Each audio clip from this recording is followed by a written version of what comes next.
Et si le moment exact où tout change, quand l'humanité entre dans une nouvelle ère, était-elle cachée à la vue? Et si des textes anciens, chuchotés dans le temps, tenaient la clé d'une transformation si profonde qu'elle pourrait réécrire notre avenir? Se pourrait-il que les secrets de mettre fin à la souffrance, de débloquer la prospérité et d'embrasser une sagesse infinie ont déjà été révélés il y a des siècles, attendant que nous nous réveillions et voyions? Imaginez une seule date, un tournant cosmique, gravé dans les sutras, ces enseignements bouddhistes sacrés, promettant un changement si sismique, ils modifient le tissu même de l'existence. Êtes-vous prêt à savoir quand? Êtes-vous assez courageux pour demander pourquoi cela ne s'est pas encore produit? Ou peut-être que la vraie question est, qu'est-ce qui nous empêche de faire que cela se produise maintenant? Ce n'est pas seulement une histoire, c'est une révélation, un appel à l'action, un miroir tenu à chaque âme lisant ces mots. Restez avec moi, car ce qui se déroule ensuite pourrait changer la façon dont vous voyez tout. Arrêtons et respirons un instant. L'idée d'une date, un moment spécifique et modifiant le monde, est à la fois passionnant et terrifiant, n'est-ce pas? C'est comme se tenir sur le bord d'une falaise, regardant dans une vaste inconnue où le vent hurle avec des promesses et des avertissements à la fois. Cela suscite quelque chose de profond, un mélange primitif d'espoir et de doute qui tire dans les coins de votre esprit. Peut-être que vous vous demandez si ce n'est qu'une autre affirmation sauvage, une histoire fantaisiste tournée par les rêveurs pour attirer l'attention dans un monde déjà noyant de bruit. Assez juste, le scepticisme est un réflexe sain. Mais que se passe-t-il si ce n'est pas un fantasme? Et s'il existe un moyen de retourner le script sur le cycle de lutte sans fin de l'humanité, un moyen si simple mais si négligé qu'il se cache sous notre nez, comme une clé oubliée enfouie dans l'encombrement d'un tiroir?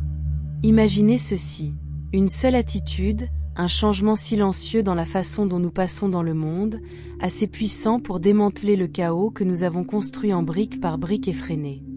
Il ne s'agit pas de grands gestes, de rituels élaborés ou de systèmes complexes conçus par des génies dans des laboratoires stériles. C'est quelque chose que vous pouvez commencer à faire aujourd'hui, en ce moment, au milieu de votre vie ordinaire en désordre. C'est une étincelle qui attrape, une ondulation qui se propage sur la surface d'un étang encore, jusqu'à ce que l'ensemble de l'humanité ressent son doux tremblement. Intrigué? Peut-être un peu instable? Bien. C'est le point.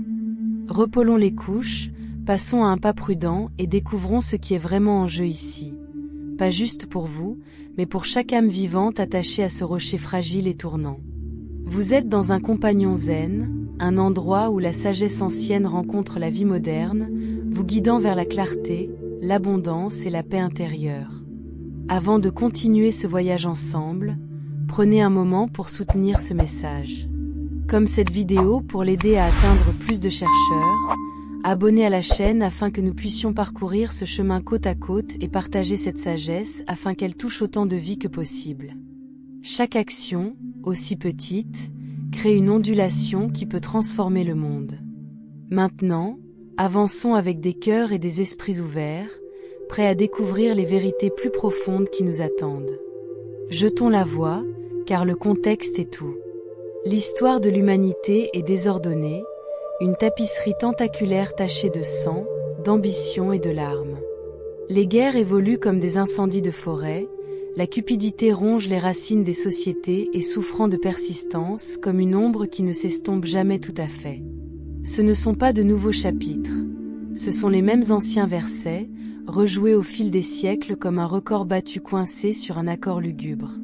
Les sutras, ces anciens enseignements bouddhistes sont transmis du Bouddha lui-même, ne tressaillent pas de cette vérité brute et non polie. Ils plongent directement, passant à travers la condition humaine avec une clarté qui est presque troublante, comme une lame d'un chirurgien révélant ce qui se flèche sous la peau. Les 4 nobles vérités la gèrent. La vie souffre, une réalité dentelée que nous ne pouvons pas échapper. Cette souffrance a une cause, enracinée dans nos propres désirs agités. Qu'il puisse se terminer, une lueur de lumière dans l'obscurité, et qu'il y ait un chemin pour y arriver, un sentier sinueux sculpté dans le désert de nos esprits. Simple, non? Trompeusement ainsi. Mais voici la torsion qui vous arrête dans vos morceaux. Et si les sutras indiquent également à un moment, une date limite cosmique, un point de pivot dans la vaste étendue de temps, lorsque ce chemin devient indéniable pour nous tous? Pas seulement un éveil solitaire, une figure solitaire atteignant l'illumination sous un arbre, mais un collectif, un allaitement partagé lorsque les écailles tombent de nos yeux. Une date où le voile se soulève, mince comme Gossamé, et nous ne pouvons plus ne pas voir la vérité, peu importe à quel point nous essayons de nous détourner. C'est là que ce voyage commence, pas avec la date elle-même, grattée sur un rouleau poussiéreux, mais avec la possibilité qu'elle nous a déjà été chuchotée, faisant écho à travers les âges, attendant que nous l'entendons au-dessus de la clameur de nos vies. Maintenant, avant de plonger plus profondément dans cet abîme alléchant, parlons de cette attitude simple et puissante que j'ai suspendue devant vous. Ce n'est pas la méditation, bien que ce soit un fil vital dans la tapisserie, une pratique qui stabilise l'esprit comme une ancre dans une tempête. Ce n'est pas la prière, avec ses plaidoyers aux cieux, ni le sacrifice, avec ses offrandes de chair ou de volonté. Ce n'est pas un grand saut technologique, un gadget brillant pour nous sauver de nous-mêmes. C'est quelque chose de plus subtil, plus doux, mais inébranlablement fort. Quelque chose qui bourdonne sous la surface de chaque interaction, chaque pensée éphémère, comme le faible teneur d'un rythme cardiaque que vous ne remarquez que lorsque le monde se calme. Imaginez une graine, le terrain, sans prétention, facilement écrasé sous les pieds, mais capable de séparer la pierre à mesure qu'elle se transforme en un arbre qui abrite le monde avec ses branches tentaculaires. Cette attitude est comme ça, une force silencieuse qui prend racine dans les fissures de notre rupture. C'est une façon d'être qui traverse le bruit de nos esprits qui bavardent, la peur qui s'enroule autour de nos cœurs, le désir sans fin qui nous pousse à chasser les ombres au lieu de la lumière. Et voici le kicker, la partie qui fait que votre peau accélère. Les sutras ne le suggèrent pas, ils le crient pratiquement, leurs mots vibrant d'urgence si vous savez où écouter, si vous inclinez votre oreille juste pour attraper la résonance. Mais je ne le renverserai pas encore. Pas parce que je suis cruel, mais parce que la révélation mérite son moment. Construisons Y, explorons le pourquoi et le comment, errer dans les sentiers sinueux du sens, donc quand il atterrit, il frappe avec le poids qu'il mérite, comme une pierre tombée dans les eaux profondes, envoyant des vagues dans toutes les directions. Alors, quel est le fil central ici, le brin doré qui lie tout cela ensemble? Il s'agit d'éveiller, pas du genre où vous flottez dans un vide de bonheur, détaché et intouchable, sirotant l'illumination comme un bon vin. Non, c'est le genre graveleux, réel, le genre qui plante vos pieds dans la boue et vous ose voir le monde tel qu'il est, RAW, beau, cassé, et choisir d'agir de toute façon, avec des yeux grands ouverts. Les sutras, en particulier des textes comme le Lotus Sutra et le Diamond Sutra, ne sont pas seulement la philosophie, les mots secs pour que les érudits débattent dans les salles étouffées, ce sont des cartes, gravées de la sueur et de la sagesse de ceux qui ont emprunté le chemin devant nous. Ils indiquent une réalité où la souffrance n'est pas inévitable, un fait obstiné sculpté dans la pierre, mais une condition que nous pouvons démêler, fil par fil. Ils murmurent d'un monde où l'humanité n'a pas à continuer de trébucher dans l'obscurité, trébuchant sur les mêmes racines d'ignorance et de douleur. Prenez le Lotus Sutra, par exemple, c'est cette histoire sauvage et tentaculaire, un paysage de rêve vivant où le Bouddha recule le rideau et révèle quelque chose de stupéfiant. Tout le monde, oui, tout le monde, a le potentiel d'illumination. Non seulement des moines drapés de robes de safran, pas seulement des saints avec des halos de patience, mais vous, moi, l'étranger marmonnant des malédictions alors qu'il vous coupe dans la circulation, l'enfant riant sous la pluie.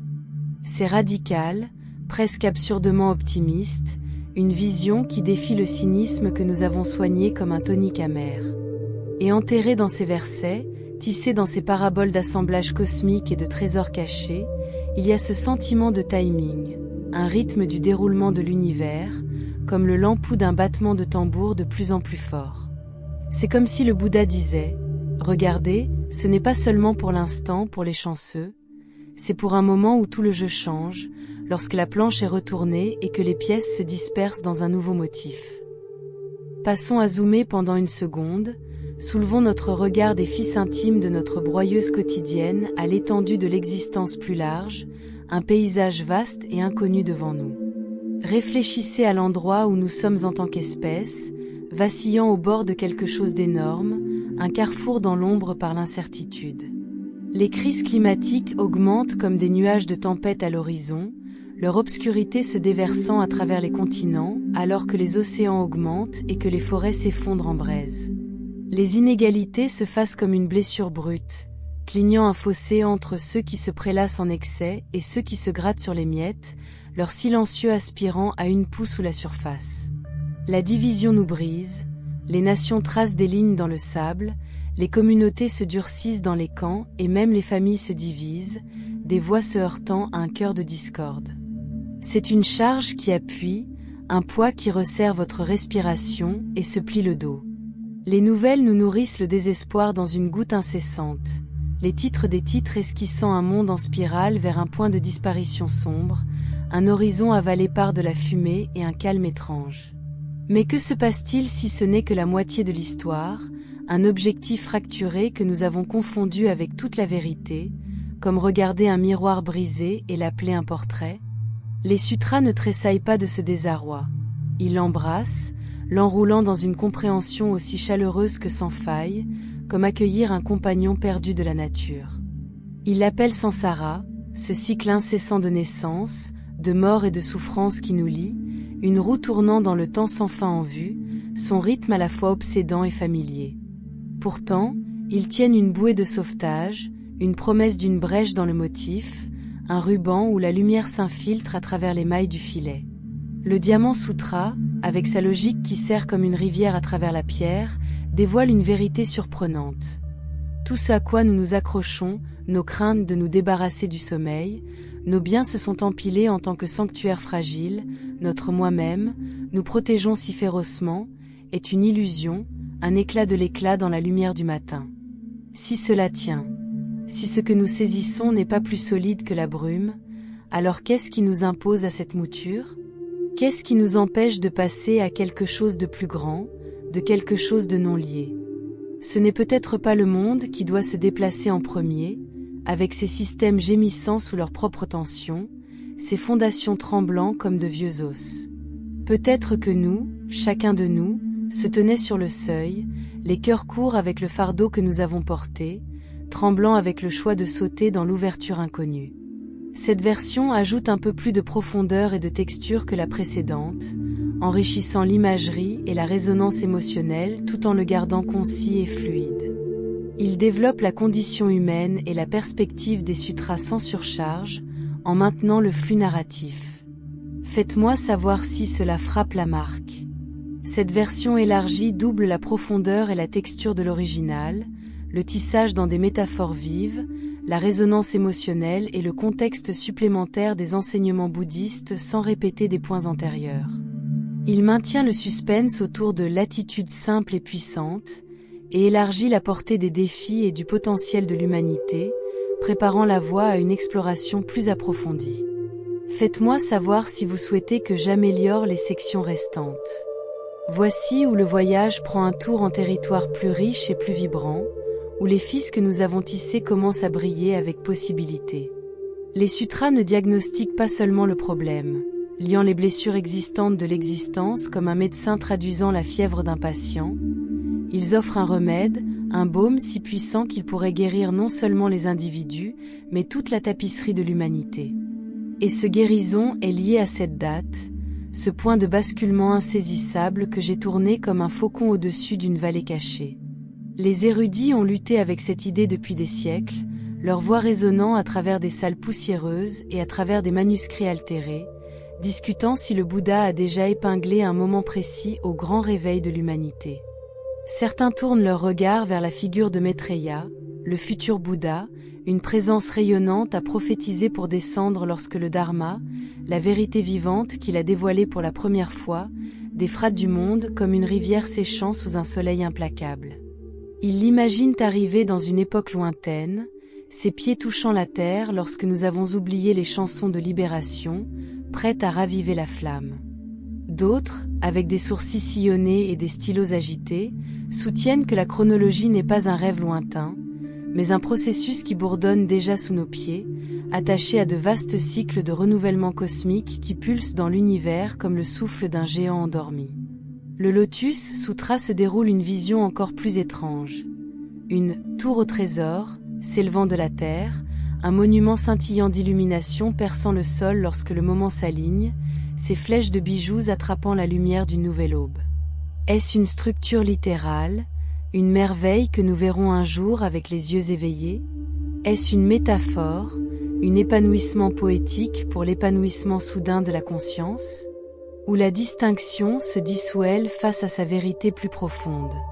Et si cette date n'est pas une marque fixe sur un calendrier, une journée encerclée à l'encre pour la postérité, mais un seuil que nous franchissons lorsque nous sommes prêts, lorsque nous incarnons enfin cette attitude simple et puissante que j'ai taquine, une clé que nous avons toujours portée mais que nous n'avons jamais osé tourner dans la serrure?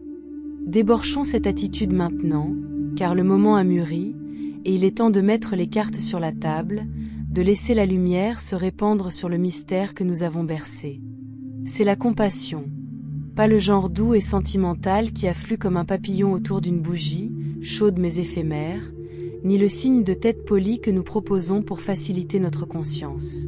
C'est le genre féroce et sans faille, une force qui regarde dans le visage brut de la souffrance, vous, le mien, le monde, de l'enfant pleurant dans une rue déchirée par la guerre à l'aîné oublié dans les ombres, et déclare avec une voix comme le tonnerre, assez.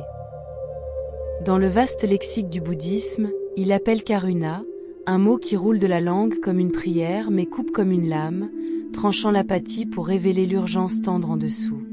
C'est la moitié de l'équation des lumières, une flamme jumelle dansant aux côtés de la sagesse, chacune nourrissant l'autre jusqu'à ce qu'elle fleurisse comme l'un.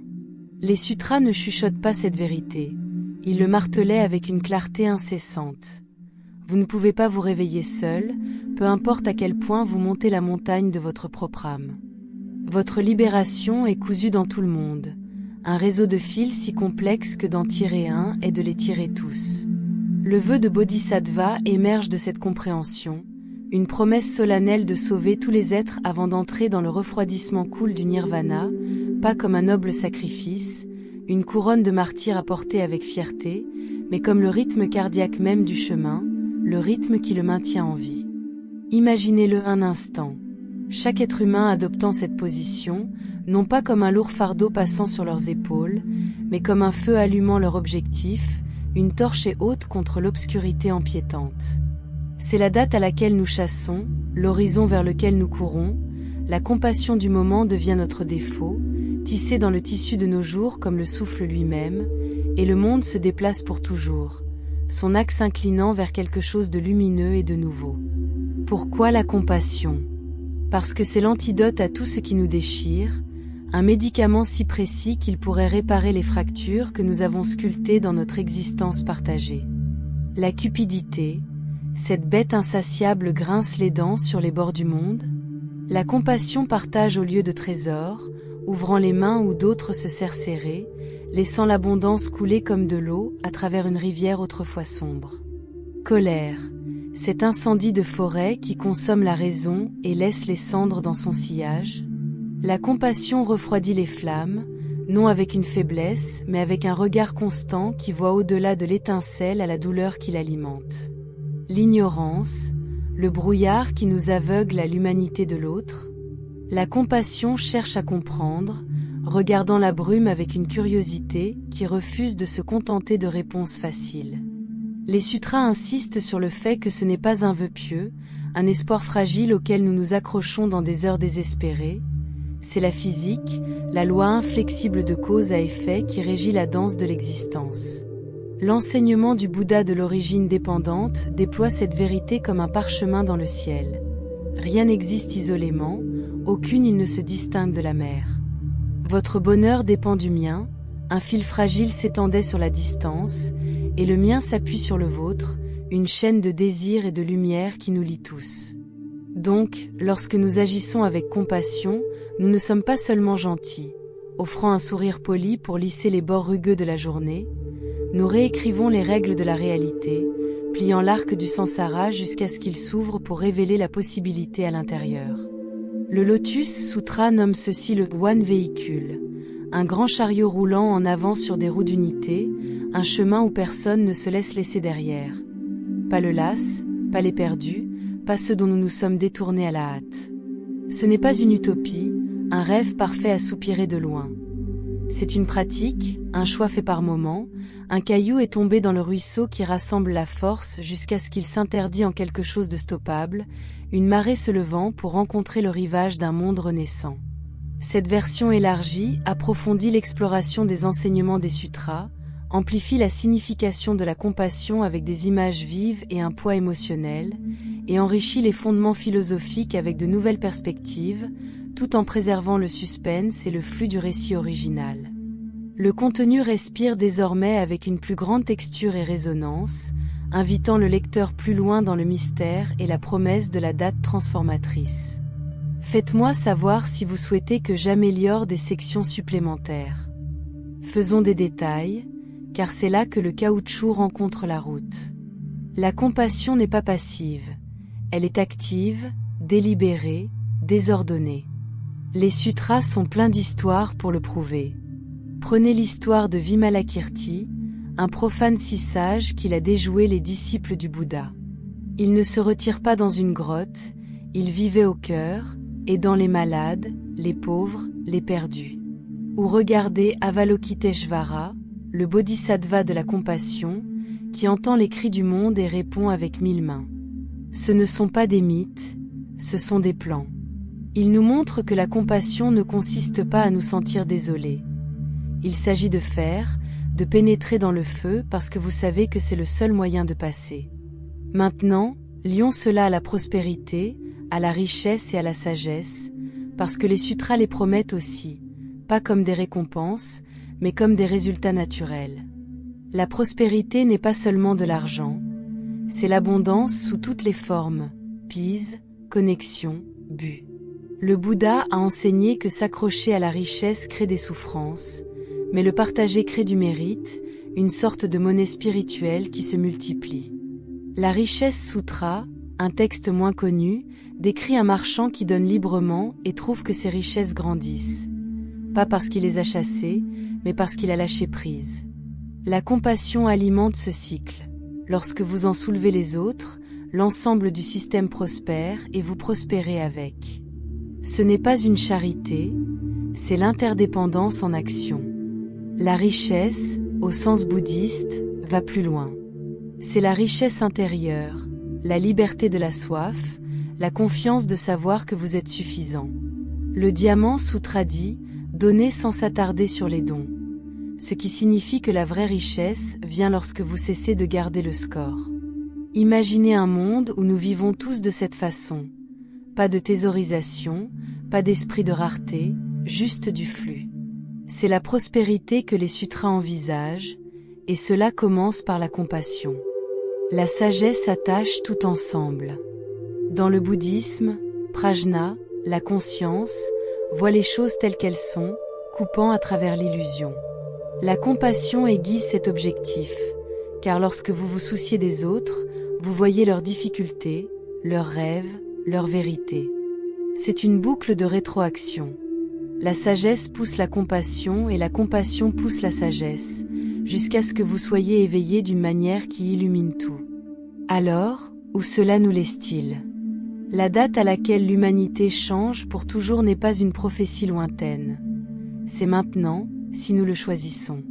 Les sutras ne nous donnent pas une journée littérale encerclée en rouge, ils nous donnent une carte et un miroir. Ils disent « Voici le chemin. Voici ce dont vous êtes capable. Allez !» Cette attitude simple et puissante, la compassion, est la clé. Ce n'est pas facile, l'or c'est que ce n'est pas, mais c'est possible. Commencez petit, un mot aimable, un coup de main, un moment d'écoute au lieu de réagir. Regardez-le onduler. Le Bouddha n'a pas prédit de sauveur, il nous a prédit, se réveillant ensemble. C'est la tour au trésor qui s'élevait, le seuil franchi, le changement pour toujours. Si vous êtes arrivé aussi loin, Nous vous remercions sincèrement pour votre temps et votre présence. Votre volonté d'explorer ces vérités profondes montre un lien profond avec la sagesse et la transformation. Si ce message résonnait avec vous, s'il a déclenché même un petit changement dans la façon dont vous voyez le monde, nous vous invitons à soutenir cet espace de réflexion et de croissance. Comme cette vidéo pour aider à apporter ces enseignements à plus de chercheurs, à vous abonner à la chaîne pour continuer à explorer des idées puissantes et à partager vos réflexions dans les commentaires. Où préservez-vous généralement votre richesse, et comment voyez-vous son impermanence? Votre engagement renforce non seulement cette communauté, mais aide également à répandre la sensibilisation qui peut guider les autres vers un chemin plus éclairé. Restez présents, restez conscients et nous vous verrons dans le prochain voyage.